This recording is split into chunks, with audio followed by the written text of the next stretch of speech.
자, 이제 두 번째 시간 말씀은 마태복음 24장 29절부터 31절, 여기 인용한 걸로 보시지 말고 본인의 성경책으로 가서 읽습니다. 마태복음 24장은 마가복음은 13장에 같은 맥락의 말씀이 나왔고, 누가복음에는 21장에 같은 맥락의 말씀이 나왔어요. 자, 29절부터 31절을 우선 읽습니다. 그날 환난 후에, 여기 그날 환난 후에라는 말은 예수님이 죽임당하신 후에 그 말이에요. 즉시 해가 어두워지며 달이 빛을 내지 아니하며, 이건 요엘 2장 22절로 28절 사이에서 인용하는 말씀으로서 사도행전에서 다시 인용을 하는데, 해가 어두워지고 달은 핏빛같이 되고 별들은 떨어진다, 이렇게 되어 있죠. 이 말씀이 반복해서 인용이 되고 있어요. 계시록 6장에도 6째 인이 띄어지면 대풍이 불고 하늘의 해가 어두워지고 달이 피같이 되고 하늘의 별들이 선과 가남의 과실이 떨어지는 것처럼 떨어진다 그랬어요. 이것은 전부 해가 떨어져서 어두워졌다, 그 말은 예수님이 죽임당했다, 그 말이에요. 달이 피같이 됐다, 어두워졌다, 빛을 내지 않는다, 그 말은 유대교가 끝나는 것, 이제 교회 시대의 끝에는 기독교가 끝나는 것, 더 이상 능력 발휘를 못한다 이거예요. 빛을 반사하지 못한다, 그런 말이고, 별들이 떨어지는 건 어느 시대든지 순교자가, 마지막 추수를 위한 순교자들이 나오기 마련이다, 이제 그런 뜻이에요. 그 다음에 하늘의 권능들이 흔들리리라. 하늘의 권능들이 흔들린다라는 것은 예창조에서는 천사들이 하늘의 하나님께로부터 권능을 가지고 있죠. 육체를 맘대로 이렇게 좌지우지하고 권한 줄 수도 있고 위로할 수도 있고, 이제 그 모든 권능. 그러나 오는 세상에서 우리 형제 자매님들도 그런 권능을 받아야 된다라는 걸 이미 여러 번 말씀드렸어요. 그때 인자의 징조가 하늘에서 보이겠고, 여기 징조라는 말은 창세기 시작에서부터 사시와 징조 얘기가 나왔었죠. 날짜와 사시와 연한과 징조를 이루어라, 거기서부터 나오는 말이잖아요. 징조라는 것은 어떤 일이 이루어지기 전에 그 일이 이루어질 거, 그렇게 될 것이라고 하는 예감을 주는 것, 그 징조라고 그러죠. 내일 비 오겠다 싶으면 오늘 후텁지근하고, 해무리를 하면 내일 당연히 비가 온다라는 게 지식적으로 다 사람들이 자연히 아는 거예요. 그런 것과 같은 그런 걸 징조다 그래요. 그런데 인자의 징조다, 이렇게 표현을 했어요. 여기서는 인자의 징조라는 것은 사람으로 오신 예수님이 죽었지만 그 영이 되어져서 오실 그런 징조다, 그런 말이에요. 이것은 사실은 부활의 날에는 생명으로 오셨고, 오순절 날에는 이 능력의 천사들과 함께 오셨었죠. 그렇게 이루어지는 거예요, 이 예언이. 그러니까 이 예언은 먼저 지금 이스라엘 12지파 사람들에게 하시는 말씀이에요. 그래서 말씀이 무화과나무의 비유로 이어져 가는 거예요. 자, 그때 땅의 모든 족속들이 그랬는데, 여기 족속들이 동그라미를 다 해놓습니다. 네, 그래서 이제 오늘 우리 지체들 해준 그 자료에 보면 펠레라고 하는 이 용어는 종족, 씨족, 지파, 족속, 본문에서는 이스라엘 12지파를 말한다. 계시록 7장 4절에 각 지파마다 인을 치죠, 12지파에게. 그 똑같은 용어예요. 계시록 7장 4절에서는 지파로 번역을 했어요. 그런데 어디에서는 종족이라는 단어로 번역할 수가 있어요. 어디에서는 어느 부족이라고 번역할 수가 있어요. 아브라함, 이삭, 야곱이 다 그 히브리 민족의 부족 족장이었잖아요. 그런 개념으로 말할 수 있어요. 그 다음에 이스라엘의 12지파를 주로 여기서는 강조점으로 말하는 내용이에요. 그러니까 여기에 나오는 모든 족속 하면은 땅의 모든 족속하면 팔레스타인 땅을 염두에 두는 말이고, 자기 땅 자기 백성에게 오셨으니까 그걸 염두에 두고 하는 말이에요. 여기서는 팔레스타인 땅 자기 땅의 자기 백성들은 12지파로 되어 있죠. 그러니까 문맥의 흐름을 따라서 여기서는 종족, 시족, 족속 이렇게 번역하는 게 아니라 사실은 지파를 말하는, 12지파를 말하는 말인 거예요. 자, 이 단어는 펠레라고 하는 단어예요. 그 다음에 모든 족속들이 통곡하며, 이것은 이스라엘 12지파가 애통하면서, 형제들아 그리하면 우리가 어떻게 하여 구원을 얻겠느냐, 오순절 성령을 받고 나팔을 부르니까 그렇게 했죠. 통곡을 했죠. 그때 천지사방에 흩어진 이스라엘 모든 백성들이 절기를 지키러 예루살렘에 모였을 때죠. 오순절 때가 절기를 지켜야 되니까. 그때 이것은 이스라엘 12지파가 모였을 때 나팔절이 실현되어지고, 나팔 소리를 들으면 속죄, 회개하는 내용이 여기에 지금 적용이 되는 거예요. 이 말씀과 같은 맥락이 계시록 1장 7절에 또 나왔죠. 지금 미리 언급만 해둔 거예요. 구름을 타고 주님이 오실 때 땅의 모든 족속들이 통곡하면서 주님을 바라볼 것이다 그랬잖아요. 계시록 1장 7절에서 그 말은 실제로는 이스라엘 12지파의 회복과도 관련이 되는 말이다 그 말이에요.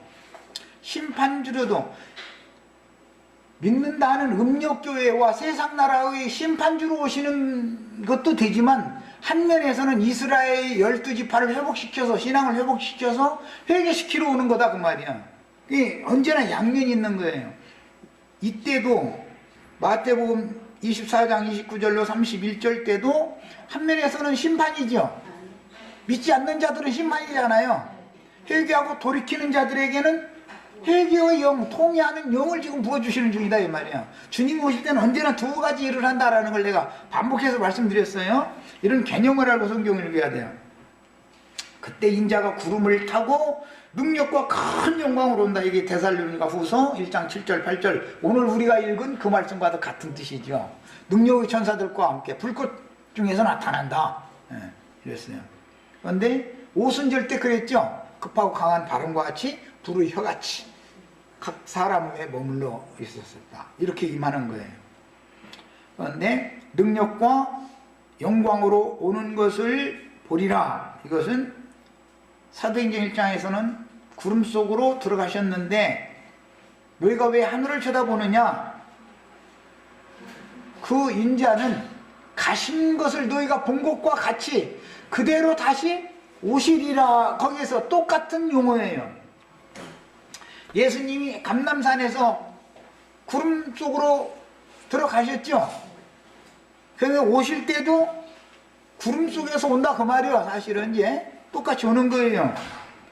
그런데 여기서는 구름을 타고라고 번역이 됐는데, 이 구름을 타고라는 이 번역이 에피라는 단어다. 이 에피는 기본전치사로서 무엇 위에 무엇 가에, 그러니까 함께라고 의역을 한 거예요. 타고 오는 것이나 무엇 것들과 같이 오는 것이나. 그러니 킹제임스 성경에서는 구름들과 함께 오신다 이렇게 번역을 해놨어요. 그게 아주 좋은 번역이죠.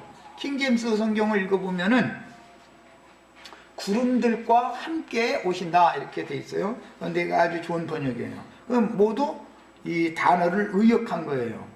그 다음에 그가 큰 나팔소리와 함께, 여기 나팔소리와 함께 뭘 보내느냐 하면 천사들을 보낸다 그랬는데, 이 나팔소리와 함께 보낸 천사들이 초대교회 때는 베드로와 11 사도들이었죠. 문맥의 흐름을 잘 생각하란 말이에요. 이 예언이 이루어질 때는 초대교회 때 이게 이루어지는데, 구속을 이루신 주님이 그 영으로 지금 능력의 천사들과 함께 오시는 거예요. 그걸 지금 예언을 하는 거예요. 재림에 대해서 예언을 하시는데, 나팔 소리와 함께라는 것은 베드로와 11사도가 나가서 자기 동족 12지파가 다 절기를 지키러 모인 사람들 앞에서 선포를 하죠. 너희가 생명의 주를, 너희가 고대하던 메시아를 너희 손으로 주겠다.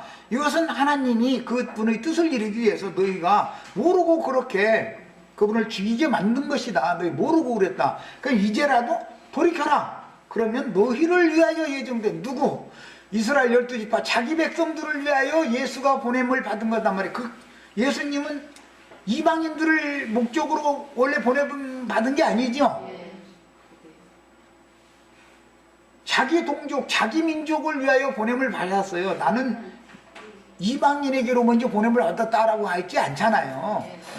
너희에게로 내가 보냄을 받았다. 예수님이 세상에 있을 때 그랬죠. 그래서 자기 동족들을 위하여 보냄을 받았는데 자기 동족들이 오히려 배척하고 죽였다요.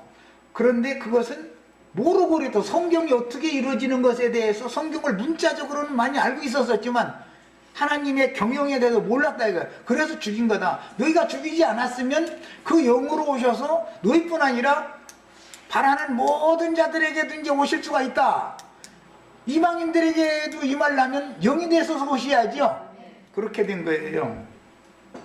자, 이 일을 위해서 재림의 때에도 마찬가지로 천사들과 당연히 함께 와야 되니까 데살로니가전서 4장 16절 17절에는 마지막 나팔 소리가 나면 무덤에서 자던 자들이 먼저 일어나고 살아서 그날을 맞은 자들도 앞서간 그들과 같이 그들과 함께 주님이 다시 올 것이다. 이렇게 예언을 했죠. 같은 맥락인데 긴 시간의 차이가 있는 거예요. 이때는 교회 시대의 시작 때를 예언을 한 거예요. 마태복음에서는 교회 시대의 시작 때를 말하는 거예요.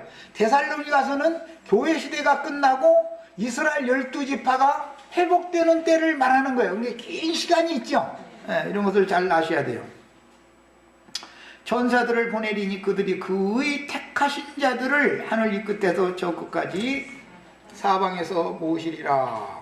이때 당시는 택하심은 받으린 자들이라는 것은 예루살렘의 오순절 절기를 지키러 모인 이스라엘 12지파 중에 회개하고 돌이킨 사람들만 모아가지고 장막으로 데리고 들어갔죠. 그게 교회 생활이 시작이 되는 것이죠.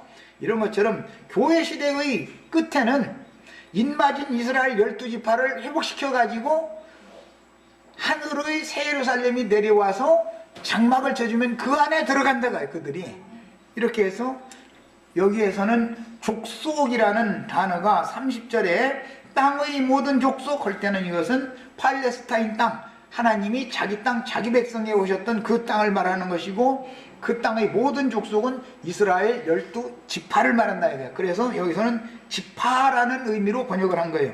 계시록 7장 4절에 12지파에게 인을 칠 때 이 똑같은 단어가 사용이 됐어요. 펠레라는 단어가 사용이 됐어요. 자, 이게 지금 매우 중요한 설명을 내가 지금 하는 중이에요.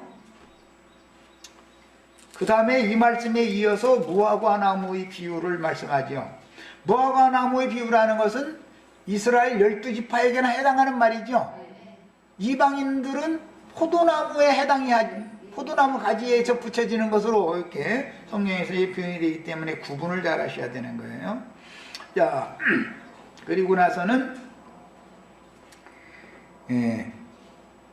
25장으로 이제 다시 갑니다. 더 나아갑니다. 25장의 31절에서부터 봅니다. 31절 인자가 자기 영광으로 모든 천사와 함께 올 때에 거기 함께라는 것은 전치사 에피라는 전치사가 되어 있는 것이고 안에서 그들과 함께 그런 뜻이고 올 때 자기 영광의 보좌에 앉으리니 이것이 계시록 20장 4절로 6절에 나오는 여기 나오는 천사들은 첫째 부활에 일어난 자들이에요. 여기서는 그러니까 재림이 두 단계가 예언이 됐다는 걸 내가 지금 설명을 하려고 그래요. 24장에서는 유대인들 이스라엘 12지파를 위하여 오순절 때 먼저 재림이 있었었죠. 무화과나무를 위해서 재림이 있었어요.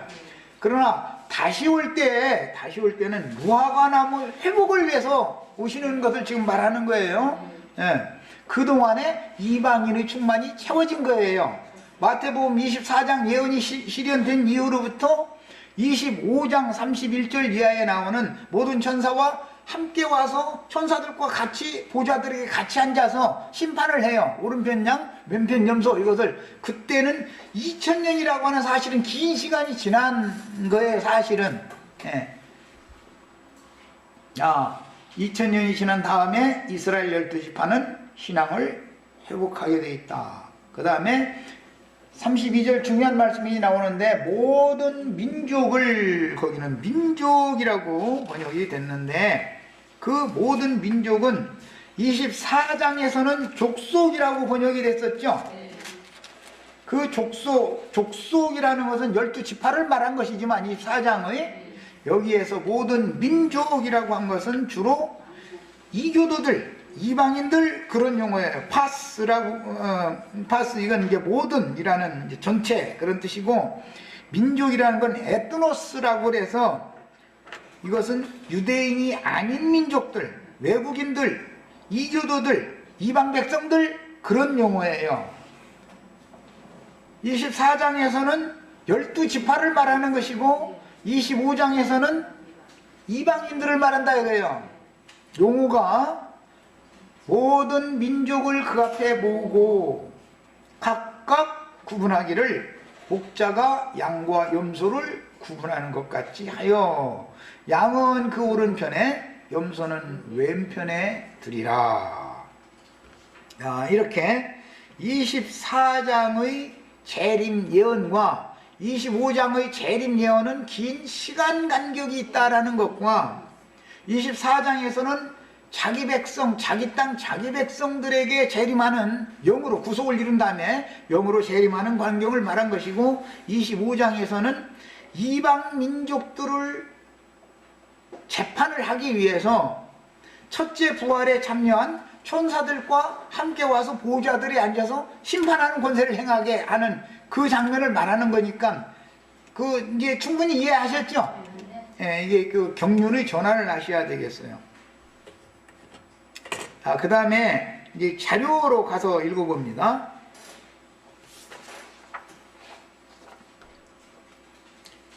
자료로 봅니다. 마태복음 24장 29절 31절 그날 환난 후에 즉시 해가 어두워지며 달이 빛을 내지 아니하며 별들이 하늘에서 떨어지며, 이것은 유대교 시대가 끝났다. 예수님이 죽으면 해가 어두워지는 거예요. 달이 핏빛같이 된다. 사도행전에서는 인용을 이렇게 했는데 이것은 유대교가 심판받아 버린다 이래요. 그 다음에 별들이 떨어진다. 이것은 예수님이 죽은 다음에 야고보, 스데반 자꾸 죽죠. 별들이 떨어지는 것이죠. 그런 표현이에요. 그 다음에 계시록 6장에도 똑같은 표현이 나오는데 이것은 2000년이라는 시간이 지난 다음에 마지막 나팔을 부는 주의 보내심을 받은 증인들이 순교를 해서 순교자 하나님의 말씀과 예수의 증거를 인하여 복되임을 받은 자의 수가 채워지는 것. 그때는 하늘이 흔들리고 달이 빛을 내지 아니하고 별들이 무화과나무의 선과실이 떨어지는 것처럼 떨어진다. 이렇게 표현을 했어요. 그러니까 이것은 긴 시간 간격이 있죠. 그 다음에 그때 인자의 징조가 하늘에서 보이겠고, 유대인들에게도 이스라엘 12지파에게 먼저 오시고, 그 다음에 그 복음은 이방인에게로 가기 시작했죠. 그 다음에 이방의 충만의 수가 채워진 다음에는 한 면에서는 이방 교회를 심판하고 달이 피같이 된다는 건, 음력교회가 피같이 됐다라는 것은 심판받아서 피를 다 흘렸다, 이제 그 말이니까 다 심판받았다 그 말이고, 그 다음에 별들이 떨어진다. 이 떨어진 별들이 해를 입은 여자의 12면류관들이 되어졌죠. 그것은 긴 시간이 지난 다음 얘기예요. 자, 오순절은 그러니까 또 한 번 오죠. 지나간 오순절만 있는 게 아니에요. 그러니까 또 한 번 오는 거예요. 천년이 산 다음에도 또 한 번 와요. 사실은 주님이 오실 때는 그렇게 오는 거예요. 수많은 천사들과 함께, 성도들과 함께, 그 다음에 불꽃 주로 능력으로, 그 다음에 거룩한 성이 내려온다. 이렇게 여러 방면으로 주님의 재림을 설명을 해놨어요. 그래서 여기에서 그때 인자의 징조 하늘에서 보이겠고 그때 땅의 모든 족속들 할 때 여기는 팔레스타인 땅, 자기 백성들을 의미하기 때문에 여기서는 단어를 사용할 때 어떤 데서는 종족, 시족, 지파, 족속 등으로 문맥에 따라서 번역이 되는 단어였지만 여기에서는 특히 지파라는 개념이다. 12지파를 말하는 거예요. 똑같은 단어가 계시록 7장 4절에서는 이스라엘 12지파에게 인을 칠 때 거기서는 지파라고 번역을 정확하게 그대로 했어요. 이게 똑같은 단어가 계시록 7장 4절에도 사용이 됐다. 마태복음 24장 30절 그 용어 족속들이라는 용어는 지파들이라는 뜻이다. 그 다음에 구름을 타고 오신다 그랬는데 마태복음 24장에서는 에피라는 단어가 사용이 되었지만 계시록 1장 7절에서는 메타라는 용어가 사용이 돼서 똑같이 전치사인데도 똑같이 우리 번역으로 해줄 때는 이해하기 쉽게 하느라고 타고 오신다, 구름을 타고 오시리라 이렇게 번역을 했지만 에피라는 단어에서는 무엇 위에 무엇 가에 드러난 상태를 말한 것이고 계시록 1장 7절에서 똑같이 구름 타고 오시리라 했지만 거기서는 메타라는 용어로 이것은 속에 옹이 되어 그런 뜻이기 때문에 사실은 개념이 약간 다르다. 속으로 오는 것은 도적같이 오시는 주님이잖아요. 밖으로 드러내놓고 올 때는 공개적으로 오는 주님이에요. 그래서 한 면에서는 속으로도 오시고 이것은 복음 말씀이 믿어진 사람들에게는 속으로 오는 것이죠. 불신자들에 대해서는 심판주로 오시는 거예요. 그래서 언제나 양면이 있다. 구원할 자가 있고 주님의 오심이라는 건 언제나 구원할 자가 있고 심판할 자들이 있다. 늘 양면이 있기 때문에 성경에서는 똑같은 단어라도 달리 사용되는 경우가 있다라는 걸 미리 말씀을 드렸어요.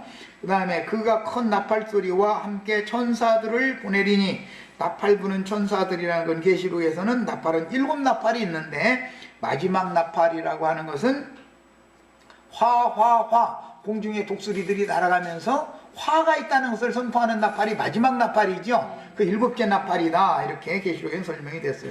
그것은 최종 추수를 하는 의미가 있고 그래서 지금 이후로 주 안에서 자는 자들은 복이 있도다부터 들어가죠. 그런 복이 있는 자들은 추수가 되어서 하늘 성전에 들어갈 자들이고 어떤 자들에게는 재앙이 임할 것이죠. 큰 음료는 벌거벗겨지고 불사름 당할 거예요. 최후로는 아마겟돈 전쟁이라는 걸 통해 세상 나라가 불바다가 되는 거예요. 이런 방식으로 화가 세 방면으로 있다.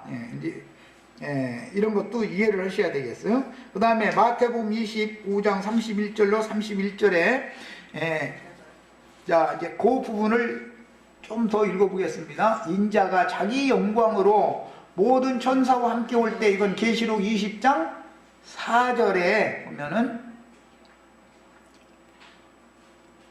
주님이 다시 오실 때 보좌들에 앉은 자들이 첫째 부활로 이르는 자들은 주와 함께 보좌들이 앉아가지고 심판하는 권세를 가지고 있더라 이렇게 돼 있죠.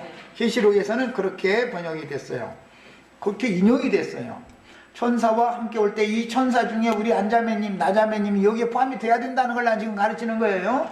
그런데 이 천사들은 다 하늘에서 내려와야 되니까 하늘에 있어야 되겠죠. 그런데 영만 하늘에 있어서는 안 되고 혼도, 몸까지도 다 하늘 성전에 들어가 있어야 된다. 그래야 하늘 성전의 제단에 하늘의 불을 금대접에다가 담아줘 가지고 지상세계 음료를 심판한다든지 세상 나라를 심판할 때 불대접을 쏟아붓는 역할을 해야 되잖아요. 그게 불꽃 천사들이 하는 일은 한 면에서는 심판이고 누구에 대해서는 깨닫게 해주는 일이 있죠. 네. 개인적으로 보면 육체는 심판이고 영혼은 구원을 받을 때, 영혼은 깨닫고 육체는 불시험을 당하고 양면이 있는 것처럼 세상의 불대접을 쏟아붓는다고 할 때도 마찬가지다 이거예요. 교계에 불대접이 쏟아부어지고 세상 나라에 불대접이 쏟아부어져. 누구는 그때 구원을 얻고, 누구는 도적같이 오는 주님을 만나고 이제 구원을 얻고, 누구는 공개적으로 오신 주님을 만나는데 가슴을 치는 것이 두 면이 있다 이거예요. 오순절 성령을 받을 때 회개하고 돌이킨 자들이 형제들아 그러면 우리가 어떻게 하여야 구원을 얻으리까 하고 가슴을 치는 자들이 있었죠. 반대로 저것들 잡아 죽여야 되는데 막 이를 갈아가면서 가슴 치는 자들도 또 있었죠. 그들 나름대로 폭폭해서 그런 건데, 그게 사도들이 언들을 들어보니까 그거는 전부 대적자들이다 이거예요. 그래서 언제나 주님의 재림이라는 것은 한 면에서는 비밀스럽게 구원을 위해 오시고 한 면에서는 공개적으로 심판을 집행하러 오시는 것이다. 늘 이런 것을 염두에 두셔야 돼요. 나 이제 더 읽어나가겠습니다.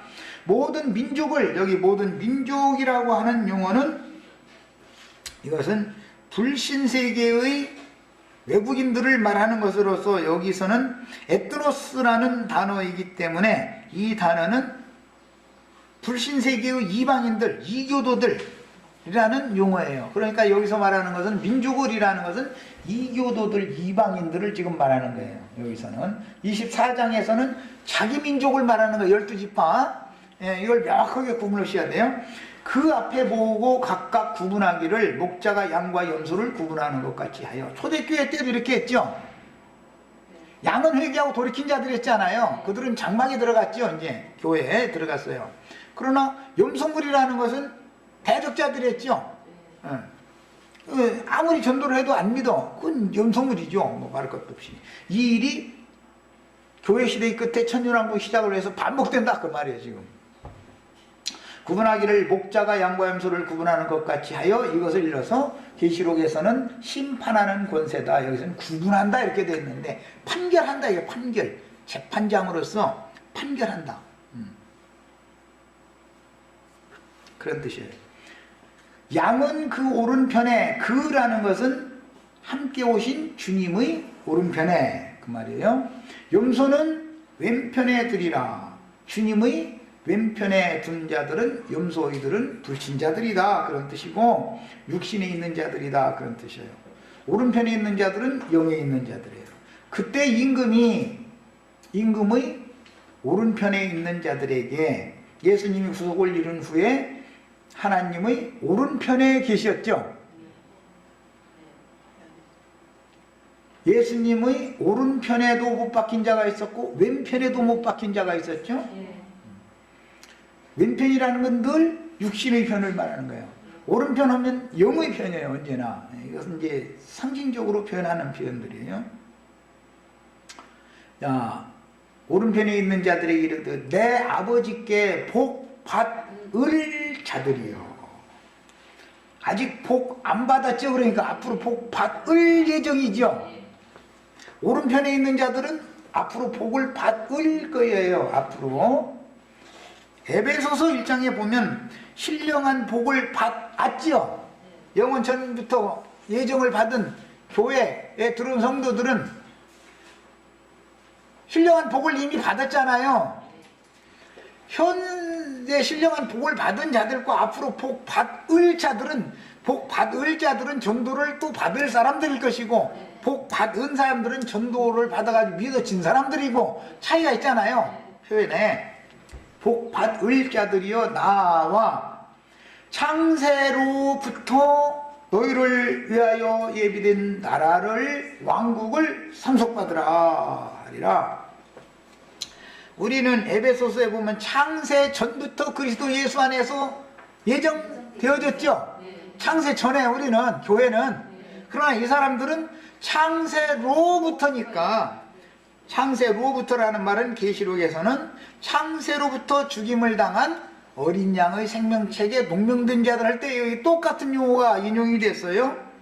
창세로부터라는 것은 아담이 지어진 때로부터를 말하는 것이고, 아담이 지어지기 전에는 영원 전이다. 성경에서는 구분을 이렇게 나눠놨다. 교회 시대에 믿는 성도들은 아담 창조 이전에 그리스도 예수 안에서 예정되어진 사람들이었었죠. 그러나 오는 천년왕국에서 신앙이 회복될 사람들은 인마진 이스라엘 12지파를 통해서 복음을 다시 드려야 되는 이 사람들은, 이방인들도 이제 염소무리도 전도를 또 받는 거예요. 말하자면 그 사람들은 창세로부터 준비된 나라를 상속받을 자들이다 이 말이에요. 미래형 이거요. 여기는 야, 내가 줄일 때 너희가 먹을 것을 주었고 그랬는데, 여기 너희가 라고 말씀을 하실 때 이 말씀은 두 단계로 인용이 됐다. 첫 번째는 오순절 때 한번 적용이 됐고, 교회 시대의 끝에 천년왕국의 계시를 위해서 반드시 반복 적용된다. 하나님의 경륜은 반드시 두 번 반복되게 돼 있다는 것을 이제 여기서 정확하게 알아야 돼요. 하나님의 경륜은 이스라엘 12지파 육신으로 오신 예수님이 자기 땅 자기 백성에게 왔을 때는 처음 것이죠. 그러나 성령으로 다시 오실 때는 두 번째 것이죠. 두 번째 것이 완전한 거예요. 그냥 자기 땅 자기 백성을 버리는 것은 완전한 게 아니죠. 다시 자기 땅 자기 백성을 회복해야만 완전한 것이죠. 두 번째 거. 그래서 성경을 읽을 때는 말하고자 하는 어떤 성경의 흐름을 중요하게 알아야 된다. 그런데 나는 오늘 이제 그 족속과 민족이라는 용어를 이제 강조점을 둬서 말씀을 나눈 것은 의미를 이해시키려고 그런 거예요. 하나님은 두 백성이 있다. 한 백성은 자기 족속, 자기 백성이 있고, 한 백성은 이방인 족속이 있다 이거예요. 그래서 두 민족을 다 구원을 해야 되는 거예요. 두 백성을. 이것이 하나님의 경륜이에요. 자, 이제 이 자료를 또 읽어 나가겠습니다. 이번에는 마태복음 26장으로 갑니다. 63절로 64절, 예수님을 재판을 할 때 대제사장이 힐문을 하는 내용이 거기 나왔어요. 네가 하나님의 아들 그리스도인지 우리에게 말하라. 공의회를 소집해 놓고 나서 예수님을 결박해다가 그 앞에서 대제사장이 예수님에 대해서 재판을 하는 거예요. 재판을 하는데 네가 하나님의 아들 그리스도인지 그 공의회 앞에서 공개적으로 얘기를 해라. 그러니까 예수님이 뭐라고 답변을 했어요? 네가 말하였느니라. 네가 말하였느니라 라는 말은 네 입으로 지금 나를 하나님의 아들 그리스도라고 말했잖아. 그 말이죠. 그런데 뭔 얘기를 또 하냐. 네 입으로도 그렇게 말해놓고나 나보고 누가 뭘 또 말하라 그래. 그만 이렇게 표현을 하신 거예요. 그러나 내가 너희에게 이르노니, 여기 너희에게라는 것은 사내들인 유대교의 공의회를 말하는 거예요. 의원들에게 하는 말이에요. 이후에 인자가 권능의 우편에 앉아있는 것과, 하나님 보좌 우편에 앉았다라는 말은 하나님의 영과 하나가 되었다 그 말이에요. 지금 우편 양들이라는 것은 재림하신 예수 그리스도와 함께 온 천사들의 그 온전케 되는 의인의 영들과 하나가 된다라는 말이란 말이에요. 지금 우리는 교회 생활을 하지만 주님께서 보내신 능력의 천사들과 하나가 되어져 있죠. 교회를 통해서. 그런 개념이다 이 말이에요. 그러나 내가 너희에게 이르노니 이후에 인자가 권능의 우편에 앉은 것과 하늘 구름을 타고 오는 것을 너희가 보리라. 여기 타고라고 번역이 됐는데 이건 전치사 에피라는 용어가 사용이 됐어요. 계시록 1장 7절에서는 어떤 용어가 사용이 됐다겠죠? 메타, 거기도 구름을 타고 오시리라 라고 했는데 똑같이 타고라고 되어 있지만 그건 의역을 해준 것이고, 이것은 여기서는 에피라는 전치사가 사용이 됐고 계시록 1장 7절에서는 메타라는 전치사가 사용이 됐다. 이것은 왜 그러느냐, 주님의 재림은 양방면이 있어서 그렇다. 안으로 구름 속에서 오실 수도 있고 구름에 앉아서 공개적으로 오실 수가 있기 때문에 그렇다. 공개적으로 오신 주님은 심판주인 것이고, 비밀스럽게 도둑같이 오시는 주님은 똑같은 구름 타고 오시지만 도둑같이 오시는 주님은 그 말을 알아듣는 사람들에게, 나팔소리 함께 오시는 거니까 알아듣는 사람들에게만 오실 때는 도둑같이 오시는 거예요. 못 알아들은 사람들을 최후로 심판하는 것은 공개적으로 오시는 거예요. 양면이 있어서 그렇다 이거 말씀드렸어요. 구름을 타고 오신다 하시면 능력의 전사들과 함께 오신다는 뜻이다. 마태복음에서는 24장이나 26장 모두 에피라는 용어가 사용이 됐는데 계시록 1장 7절에서는 메타라는 용어가 사용이 됐다. 그렇다 해가지고 의미가 다른 건 아니다. 이것은 양면이 있기 때문에 그렇다 그 말이야. 주님이 오시면 양면이 있기 때문에. 자, 이번에는 고린도전서 15장 23절로 24절 읽습니다. 그러나 어떻게 다시 살며 어떠한 몸으로 오느냐라고 질문을 한 것에 대한 답변이요. 이게 주님이 그 성도들과 함께 다시 살리심을 받아가지고 신령한 몸을 입은 성도들과 같이 온다는 거잖아요. 그것을 설명하느라고 고린도전서 15장 23절로 24절 그러나 각각 자기의 차례대로 되리니 먼저는 첫 열매인 그리스도요. 그러니까 예수님이 부활하시기 전에는 모두 다 땅의 티끌 가운데에서 음부 가운데서 자면서 메시아가 오셔서 구속을 이룬 다음에 부활하는 것을 기다렸죠. 다윗도 그랬죠. 사도행전 2장 3장 4장 쭉 나가면서 다윗이라도 부활을 기다렸지만 메시아의 때를 기다렸지만 다윗은 부활하지 못했다. 그래서 무덤에 있었었지 않냐. 그러나 예수는 무덤에 있지 않았지 않냐. 예수의 부활이 최초, 그래서 처음 익은 열매 맏아들이 되었다 말이에요. 첫 열매인 그리스도의 그 다음에는 그가 강림하실 때에 그리스도에게 속한 자요, 지난번에는 붙은 자요, 이제 연합된 자다 그 말이에요. 그리스도 강림하실 때에 그에게 속한 자다. 그러니까 분명히 그리스도가 강림하실 때는 그에게 붙은 자들이 같이 오는 것이죠. 그에게 속한 자들이 같이 오죠. 그러니까 재림이 그 영으로 자기 땅 자기 백성에게 먼저 오기 시작하셨을 때부터 지나간 재림이 있고, 재림도 그 영으로 지나간 재림이 있고, 유대인 이스라엘 12지파가 배척하니까 복음이 이방 땅으로 가므로 이방인들에게 재림이 적용되기 시작한 거예요. 이제 그래가지고 매 세대에게 임하심이 계속되어져서 재림이 계속되어져 가지고 자기 세대의 구원을 이룬 다음에 주 안에서 자는 자들이 되어졌죠. 그 충만의 수가 차면 마지막 나팔소리와 함께 예수 안에서 자던 자들이 단체적으로 일어나는 부활이 있다 이거예요. 오는 부활이 있어요. 오는 부활이 있는데 그 자던 자들을 함께 데리고 오시리라.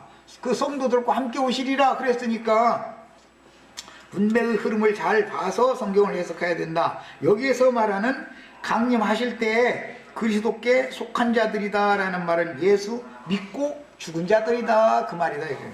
뿐만 아니라 살아서 그날을 맞은 자들이 있는데 그 후에는 마지막이니 그랬는데 이제 이것도 양면이 있지만 살아서 그날을 맞은 자들도 당연히 계시록 11장에 두 증인이 마지막 증인으로서 증거를 하고 죽었는데 사흘 동안 장사하지 못하겠죠. 참 무덤에 음부에 내려갈 필요가 없다 이거예요. 그때는 왜 부활 때니까, 오리라 한 부활 때니까 그 바로 하늘에서 이리로 올라오라 함으로 하늘로 올라갔다는 거예요. 그런 사람들이 만약에 이 시대라면은 그렇게 될 사람들은 살아서 그날을 맞은 자들이 되겠죠. 죽자마자 창사될 필요가 없이 음부에 갈 필요가 없이 바로 그냥 승천하는 거예요. 그게 마지막 살아서 그날을 맞은 이기는 자들은 음부를 갈 필요가 없이 죽자마자 바로 그냥 음부에 있던 자들도 지금 일어나는 때인데 음부에 또 보낼 필요가 없다 지금 그 말이에요. 그것만 다른 거예요. 차이가 그것만 있어요. 그 다음에 마지막이니 그가 모든 통치와 모든 권세와 능력을 멸하시고, 여기 통치, 권세, 능력이라는 것은 바다에서 올라온 짐승의 10뿔의 능력과 권세, 땅에서 올라온 짐승의 7머리들에게 용이 준 권세와 능력을 지금 말하는 거예요. 용이 준 권세와 능력을 받은 자들의 그 능력과 권세, 세상 신의 마귀의 능력과 권세를 예수님이 멸하러 오는 거다 이거예요. 재림이라는 것은. 그러나 지금은 그 때가 되기까지는 세상 임금이 세상을 여전히 지배하죠. 기독교계도 여전히 지배하죠.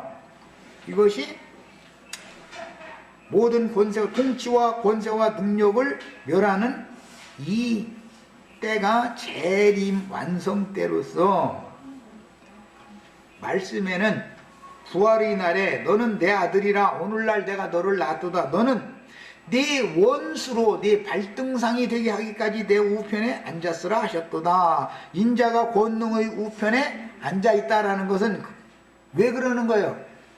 원수들을 다 멸하려고, 마귀 권세를 받은 짐승들을 싹 심판해 버리려고.